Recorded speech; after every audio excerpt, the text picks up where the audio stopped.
नमस्कार, मी डॉक्टर सोनाली। आज मी आले आहे कतारमधील पांडा हाऊस येथे। अल खोर झूजवळ हे पांडा हाऊस आहे। मध्य पूर्व आशियातील हे पहिले पांडा पार्क आहे।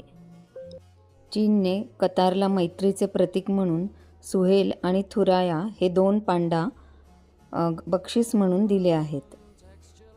येथे चीनमधील थंड हवामानासारखेच तापमान नियंत्रित केले जाते। दर आठवड्याला चीनमधून बांबू आयात केले जातात, जे पांडाचे अन्न आहे।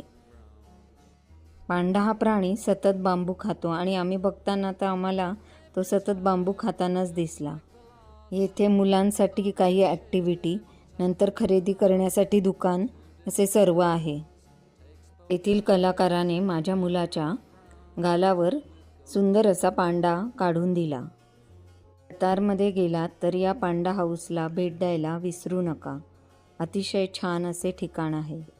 भेटूयात पुढील व्लॉगमध्ये। बाय।